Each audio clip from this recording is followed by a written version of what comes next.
কি এক আজব বাইক! দেখুন, চানাচুর বিক্রেতা, কি লাইটিং! তার ড্রেস আপটাও অস্থির। একদম গরম গরম চানাচুর বিক্রি করে। ডান পাশেরটা মেবি আগুন। চানাচুর গরম গরম, গাড়িটা একদম 100 তো আজকে আবার চলে আসলাম আপনাদের মাঝে নতুন আরেকটা ব্লগে। তো জানি না ক্যামেরা ফ্রেমটা কেমন, একটু চেক করে নেই। না না, ঠিক আছে। তো hey everyone, this is Mustaqim and welcome back to my YouTube channel. তো সবাইকে ধন্যবাদ এখন পর্যন্ত আমার ভিডিও যারা দেখেন তাদের জন্য, কারণ আমি আমি খুবই সরি আপনাদেরকে যে রেগুলার ভিডিও দিতে পারতেছি না টাইম টু টাইম। আগে যেভাবে প্রতিদিন সকাল 11টায় 10টায় ভিডিও আপলোড হইতো, এখন এরকম আর দিতে পারতেছি না, কারণ বাংলাদেশে ফুয়েল সংকট ছিল মাঝামাঝি। তো এই সংকটের মাঝে আমি এক প্রকার অলসতায় পড়ে যাই। এখন আগে যেমন একটা এই পেশার প্রতি প্যাশনেট ছিলাম, তো এটা আস্তে আস্তে নষ্ট হয়ে যাচ্ছে। এই বাংলাদেশে বাইকার্সদের উপর যেইভাবে পারে নির্যাতন করতেছে এই সরকার নির্বাচিত হওয়ার পর এই ফুয়েল সংকট, তারপর এখন আবার দেখতেছি যে নতুন আবার কর সিস্টেম প্রদান করছে, যে যারা 125 থেকে 165 সিসি পর্যন্ত 5,000 টাকা, 165 সিসির উপরে 10,000 টাকা, 100 সিসি থেকে 125 সিসি মেবি 2,000 টাকা। তো এটা বলতে পারেন এক প্রকার নির্যাতন। তো ম্যাক্সিমাম বাইকার্সরা হচ্ছে মধ্যবিত্ত, তারা এই জন্য বাইকটা ইউজ করে। অনেকে পেশার জন্য, অনেকে অফিস যাতায়াতের জন্য, অনেকে প্যাশনেট ব্লগ করার জন্য ট্রাভেল করে, শখ থেকে অনেকে বাইক ইউজ করে। কিন্তু এইভাবে তাদের উপর নির্যাতন চলতেছে। সরি, বারবার শুধু নির্বাচন চলে আসে, কি বলবো, বলার মতো ভাষা নেই। দেশটা যে কি হচ্ছে, শুধু সব হচ্ছে বাইকার্সদের উপর। শুরুতে অকটেন ক্রাইসিস, তারপর অকটেনের দাম বাড়লো, তারপর আবার নতুন বাইকারদের জন্য কর সিস্টেম করা হলো। আমরা ব্যাড ট্যাক্স দিই 2 বছরের জন্য। আমরা রোডে বাইক চালানোর জন্য আমরা দিই 17,000 টাকা। আবার এর মধ্যে যদি আবার প্রতি মাসে যারা, যে আমাদের মতো মধ্যবিত্ত ফ্যামিলির ছেলেরা যারা স্টুডেন্ট, তারা কিভাবে দিবে? আমি না হয় এখন কিছু একটা করতেছি, তাও এটা কেন করা হলো বুঝলাম না। বাংলাদেশ সরকার কি করতেছে বুঝতেছি না। বিভিন্ন জায়গায় কার্ড দিতেছে, এই কার্ডগুলো যে দিচ্ছে, এই কার্ডের টাকাগুলো তারা রেডি করতেছে মনে হয় বিভিন্ন দিক থেকে, যেভাবে পারে কালেক্ট করতেছে, এবং এই টাকায় আবার জনগণকে দিতেছে। জনগণের টাকায় জনগণকে বুঝিয়ে দিতেছে, আমি যতটুকু আমার মনে হইতেছে। না হলে এই বাইকার্সদের প্রতি এত নির্যাতন কেন? অক্টেনের দাম বাড়াইছো, এটা থাকুক, এভাবে রাখ, কিন্তু আবার নতুন কর সিস্টেম, এটা নিয়ে অলরেডি বাংলাদেশের বিভিন্ন জায়গায় বাইকার্সরা, বিভিন্ন সংগঠন, বিভিন্ন গ্রুপ সবাই কথা বলতেছে যে এটা যেন না করা হয়। আমরাও চাই যে এরকম একটা র্যালি, এরকম একটা মিছিল, হ্যাশট্যাগ জাস্টিস ফর বাইকার্স, এটা সবাই হ্যাশট্যাগ দেন। তাছাড়া আর কোনো রাস্তা নেই। যা হচ্ছে সবাই এইভাবেই কোনো না কোনোভাবে মেনে নিতেই হবে, কারণ আমরা বাইক চালাই। আমরা কিভাবে করটা দিব, করটা কিভাবে দিতে হবে, এটা মেবি মেন রোডে হাইওয়ে পুলিশ থাকবে, প্রত্যেকটা নাম্বার প্লেট এটা চেক সিস্টেম থাকছে, কীভাবে চেক দিতে পারবে তারা যে আমি এই বছর কোনো ট্যাক্স দিছি কিনা সরকারকে, হয়তো তারা এইভাবে চেক দিবে। কি বলবো, কিচ্ছু বলার মতো নাই। বাইক কিনলাম, বাইক কিনে কি কোনো বিপদ করলাম আর কি, বিপদে পড়লাম নাকি আমি বুঝতেছি না। বাইকের প্রতি যে একটা ভালোবাসা, এটা ধীরে ধীরে বাংলাদেশ সরকার আমার নষ্টই করে দিতেছে। আমার সবারটা জানি না, এখন আমার বাইকের প্রতি একটা অন্যরকম দুর্বলতা ছোটোবেলা থেকেই। এই জন্য বাইকিং প্রফেশনে আসা এবং ব্লগিংয়ে আসা। তো সামনে মনে হচ্ছে অনেক জ্যাম, সব দিকে শুধু জ্যাম আর জ্যাম। কালকে জ্যামের জন্য গত ব্লগে আপনারা দেখলেন যে তেল নিয়ে যাওয়ালাম না, বৃষ্টিতে ভিজলাম আর কত কি। আজকে বের হলাম, বাইকে 2টা কাটাই লাফাচ্ছে, জানি না আজকে অকটেন পাবো কিনা।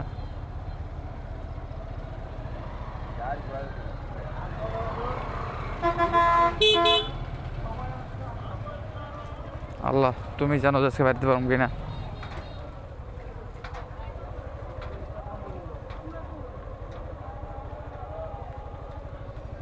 বাইরন যাবো।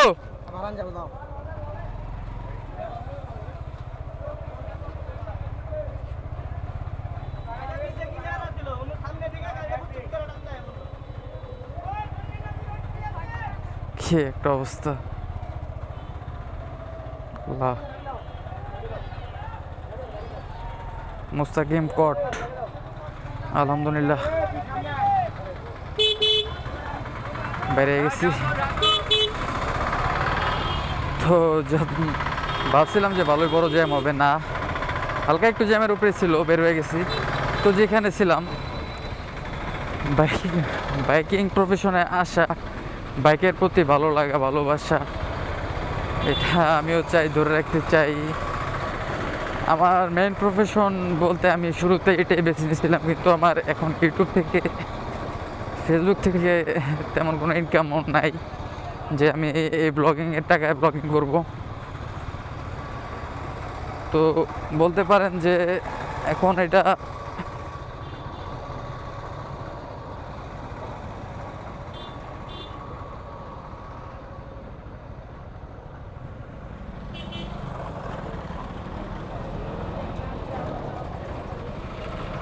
সরি। তো এই রোডটা একটু প্রবলেম, এখানে বাইক রাইডে একটু প্রবলেম হয়, কারণ এই উঁচা নিচা ভাঙা রোড, এইসবের কারণে আমার ব্যাক চেসটা মেবি যাইতেছে আস্তে আস্তে, এখনও ফুলফিল যায় না, আস্তে আস্তে অবস্থা খারাপ হয়ে গেছে এই রোডের জন্যই। তো আমি যাচ্ছি কোথায় আমি তো এখন পর্যন্ত আপনাদেরকে বলি নেই। তো যাই হোক, এখন যাচ্ছি ফুয়েল পাম্পে অকটেন নেওয়ার জন্য। তো যাই দেখি কপালে আল্লাহ কি রাখছে। এর আগে গত ব্লগে আপনারা তো দেখলেন অকটেন নিতে বের হইলাম, কিন্তু অবস্থা এতটা বাজে যে জ্যাম করার ওদিকে আমার মনে হয় না আমি আর যাবো সামনে 1 বছর, কারণ এতটা বাজে রোড, এতটা খারাপ রাস্তা, এটা বলার মতো না। এসব রোডে বাইক রাইড করলে আমি যে কতবার বড় বড় দুর্ঘটনা থেকে বেঁচে আসছি এটা শুধু আমি জানি। তো এসব ক্যাপচারও করা হয় না, ক্যাপচার করলে যদি ফ্যামিলির লোকজন দেখে তাহলে হয়তো ভিডিও করতে এবং ব্লগিং করতে দিতে চাইবে না, বাইক রাইড করতেও দিবে না। তো এই জন্য আমি এইসব দেই না, কারণ আমার মনে হয় যে আমার ফ্যামিলির লোকেরা আমার ভিডিও দেখে, তো কি বলবো। তো চলেন সামনে যাই, এখান থেকে আর বেশি নেই, অল্প কিলো রাস্তা। আর এভাবে আমি কথা বলতে আমার কষ্ট হইতেছে যে প্রচুর ভাঙা রাস্তা, উঁচা নিচা। আপনারা অবশ্যই আমার কথাগুলো কাপা কাপাই গলায় শুনতে পারতেছেন। বাইকের কন্ডিশনও খারাপ হয়ে গেছে এইসব রোডের জন্য, কারণ আমার চলাচল এসব রোডেই বেশি।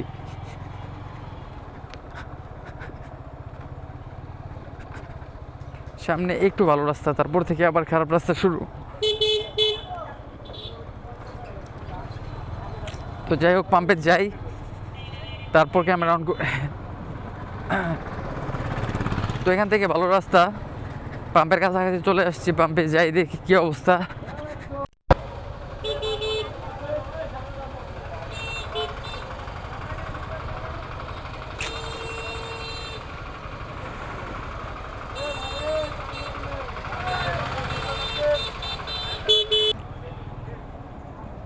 তো এ হচ্ছে অবস্থা। তো গতকালকে যেভাবে রাস্তা দিয়ে উঠছিলাম, তো আজকে এদিক দিয়ে আবার রাস্তা অফ, ওদিক দিয়ে আনোয়ার পাম্পের সামনে রাস্তা অফ, তারপর ওদিক দিয়ে বুড়িবাজার রোড উঠবো, ওই রাস্তা অফ। শুধু মাঝখানে একটা রোড খোলা আছে, এটা হচ্ছে বাইবেলের রপ্তানি হয়ে। তো এক লিটার যদি কেউ তেল নিতে যায় পাম্পে, তাহলে সেক্ষেত্রে তার মনে হয় 20-25 কিলোমিটার ঘুরতে হয়। অনেকে মাইলেজ পায় 25-30 কিলো, তো তাদের ক্ষেত্রে কী অবস্থা জানি না। তো তো এদিকে ভাঙা রাস্তা ভালো রাস্তায় আসি, তারপর কথা বলি।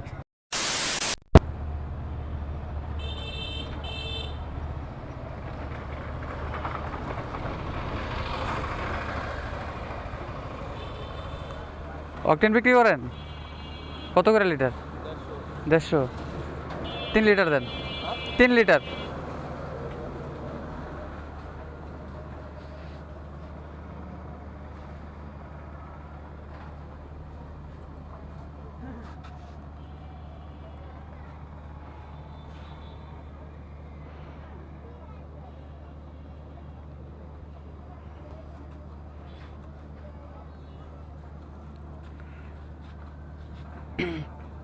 এটা কি সামনের এই পাম্পের অকটেন?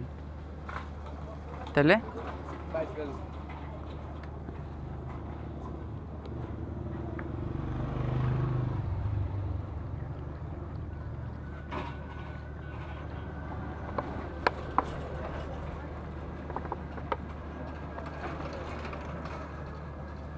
তো ফাইনালি অকটেন পাইলাম একটা দোকানে। তো কিচ্ছু করার নাই, পাম্পে যাওয়ার মতো কোনো ওয়ে নাই।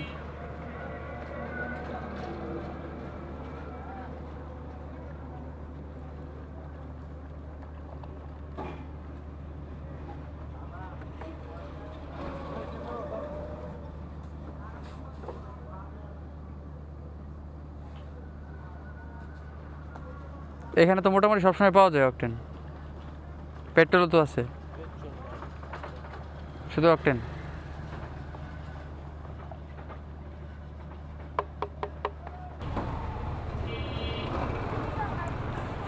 তো ফাইনালি অকটেন পাইলাম, তাও খোলা খোলা একটা দোকানে। তো কিচ্ছু করার নাই, 450 টাকা নিল প্রতি লিটারে, 150 টাকা করে। পাম্পে 140 টাকা, আর যারা খোলা বিক্রি করে তারা নেয় 150। তো কিচ্ছু, এখন আমি কোনো জায়গায়, আমি কোনো পাম্পেই ঢুকতে পারতেছি না। এই জন্য বাধ্য হয়ে এই অসৎ পথ অসৎ পথ অবলম্বন করা ছাড়া আর কোনো রাস্তা ছিল না বলতে পারেন। তো পাম্পে যাওয়া এখন বলতে পারেন যে বাইক নিয়ে একটা যুদ্ধ করে যাওয়ার মতো অবস্থা। তো দেখলেন এত কষ্ট করে এত দূর আসলাম, কিন্তু কি হলো, রাস্তা ব্লক, এদিক দিয়ে ঢোকা যায় না। আমি এদিকে তেমন, ভিতরে অনেক রাস্তা আছে যাওয়ার পাম্পে, কিন্তু আমি ওগুলো চিনি না। তো আপাতত নিলাম, চলতে থাকি। আর এখন তো এরকম আলাদা অন্য রাইড করাও হয় না বাইরে। তো এদিকে অনেক ভাঙা রোড, তো ভালো রোডে যাই, তারপর কথা বলি। তো আমরা যেখানে ছিলাম, তো একদম পাম্পের কাছাকাছি, মুখ পর্যন্ত চলে যাই। ওই দিনও একদম হানোয়ার পাম্পের কাছাকাছি চলে যাই, কিন্তু রাস্তা অফ। আজকে আজকে খেলাম একদম মুক্তা পাম্পের কাছাকাছি, জিরানি, পাম্প অফ। আমার কপালই খারাপ, আমি যেই পাম্পে যাই পাম্প অফ, না রাস্তা খারাপ, না রাস্তায় জ্যাম, এসবই হইতেছে আমার সাথে কিছুদিন যাবৎ। আমি বেশ কিছু পাম্পে এই ক্যামেরার সাথে নিয়েও গেছি, ক্যামেরা ছাড়াও গেছি অকটেন নেওয়ার জন্য, কিন্তু ভাগ্য খারাপ, কোনোভাবেই অকটেন তো পাচ্ছি না। আরও বিভিন্ন হয়রানির শিকার, আরও অকটেন নিতে যাতায়াতে আরও অনেক ফুয়েল নষ্ট করছি, অনেক জায়গায় ঘুরছি। তো লাস্ট পর্যন্ত বাইরে একটা দোকান থেকে নিলাম 150 করে। কিছু করার নেই, এই অফিস যাতায়াতের জন্য আমার অকটেন নিতে হয়, কারণ বাড়ি থেকে আমার অফিস প্রায় 2 কিলো। তো সকাল 6টা থেকে ডিউটি, এই জন্য হেঁটে যাওয়া ওই সময় সম্ভব না ঘুম থেকে উঠে। তো এই জন্য অকটেনটা নেওয়া, যাতায়াতে অনেক কষ্ট হয়। আর মাঝে মধ্যে একটু বাইক রাইড করি, এই জন্য মূলত বলতে পারেন।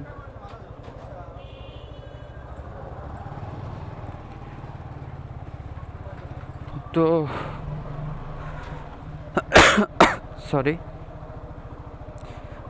এর আগেও অনেকবার যাওয়া হয়েছে অকটেন নেওয়ার জন্য, কিন্তু অকটেন পাইনি।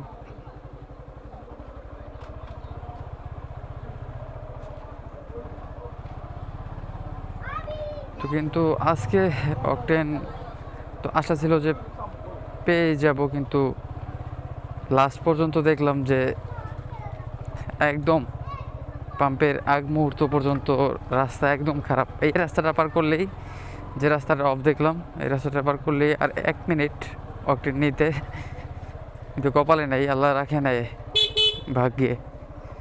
তো যেখানে ছিল আল্লাহ আমাকে বাড়ি থেকে এই খোলাই নেওয়া হইলো, কিন্তু একদম পাম্পের কাছ থেকেই খোলা তেল নিয়ে আসলাম, কিচ্ছু করার নেই। বাইকে একদম ইমার্জেন্সি সিচুয়েশন হয়ে গেছিলো। তো এখন যতটুকু অকটেন আছে এটা দিয়ে শুধু অফিস যাতায়াত প্লাস টুকটাক যদি প্রয়োজনে লাগে, কোথাও যাওয়া লাগে, ওই ক্ষেত্রে ইউজ করব। ফুয়েল নষ্ট করা যাবে না, কারণ টাকা থাকলেও ফুয়েল নেওয়ার মতো কোনো সিস্টেম নেই। ফুয়েল যে কীভাবে নিব এটাই বুঝতেছি না। ফুয়েল পাম্পে যাব কিভাবে, কোন দিক দিয়ে গেলে ভালো হবে, কোন রুট ভালো, সব রুটই খারাপ। এই যে এখন যেরকম রুট দেখতে পাচ্ছেন, ওইসব জায়গায় রুট এর থেকে আরও বেশি খারাপ। পাম্পের আগ মুহূর্তে রাস্তাগুলো এর থেকেও আরও বেশি খারাপ। তো যদিও পাম্পে যাই, একসাথে যদি ফুল ট্যাঙ্ক করে না নেই তাহলে আমাদের পোষাবে না, কারণ আমরা অনেক দূর থেকে যাই, অনেক ঘুরে ফিরে অকটেন নেওয়ার জন্য যাওয়া লাগে আমাদের। তো এই ছিল আজকে ফুয়েল আপডেট আমাদের জামগড়া আশুলিয়া বাইপাইল এদিকের অবস্থা জিরানি। তো এমন একটা এলাকায় থাকি যে হাইওয়েতে যে উঠবো কোথাও যাওয়ার জন্য, এই অবস্থাটাও রাখা হয় না।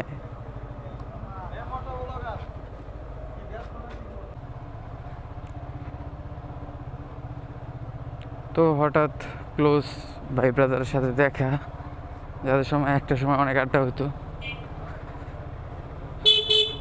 তো এই ছিল আজকের ফুয়েল আপডেট। যদি আজকে ভিডিওটা ভালো লাগে, এমন একটা এলাকায় থাকি রাস্তার অবস্থা যেমন খারাপ, ইলেকট্রিসিটির অবস্থা আরও খারাপ। অফিস থেকে আইসা মাত্র বাসায় বসলাম আর দেখি ইলেকট্রিসিটি চলে গেল। অফিসেও ইলেকট্রিসিটি ভালো জ্বালায়, কারণ অফিসে 2-3টা লাইন একসাথে এবং প্লাস জেনারেটর, এই জন্য কখনো ইলেকট্রিসিটির কমতি ফিল হয় না, বিদ্যুতের কমতি ফিল হয় না ওরকমভাবে। কিন্তু বাসায় আসি, বসি আর কারেন্ট যায়, বিরক্তিকর একটা পর্যায়ে আছি। রোডের অবস্থা খারাপ, দেশের অবস্থা খারাপ, বিদ্যুতের অবস্থা খারাপ, কোনো কিছু ভালো লাগে না। অফিস টাইমটাই মনে হয় আমার কাছে এখন বেস্ট একটা সময় যায়। ওই সময়টা আমি ওয়াইফাই পাই আনলিমিটেড, 24 আওয়ার্স ইলেকট্রিসিটি। আমার মনে হয় ওই ওই জায়গাটাই সবচেয়ে বেশি নিরাপদ এবং সবচেয়ে ভালো জায়গা। যদিও একটু পরিশ্রম ওরকম না হলেও ভিতরে 12 ঘন্টা বন্দি থাকা, এটাও একটা সবাই পারে না। তো মনে হয় যে বাসায় কারেন্ট আসছে, তো চলেন যাই। অনেক কোন হলো বাসা থেকে বের হয়েছি, এই সাইডে কারেন্ট নেই, কিন্তু আমাদের বাড়ির ওই সাইডে কারেন্ট আছে। তো আজকের ভিডিওটা যদি ভালো লাগে তাহলে ছোটো একটা লাইক দিয়ে রাখবেন। কার কার এলাকায় ফুয়েল পাম্পের কী কেমন আপডেট এই সম্পর্কে জানান। কে কোন জায়গা থেকে ভিডিও দেখতেছেন এটাও জানান। যারা চ্যানেলে নতুন তারা অবশ্যই চ্যানেলটা সাবস্ক্রাইব করবেন। যারা ফেসবুক পেজ থেকে দেখছেন পেজটা ফলো করে দেবেন। আবার দেখা হবে নতুন কোনো ভিডিওতে, নতুন কোনো ব্লগে। সবাই ভালো থাকবেন, আল্লাহ হাফেজ।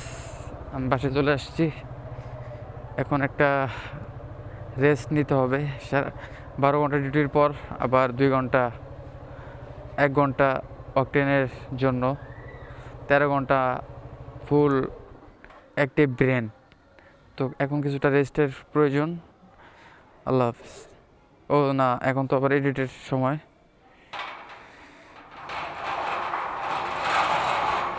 আল্লাহ হাফেজ।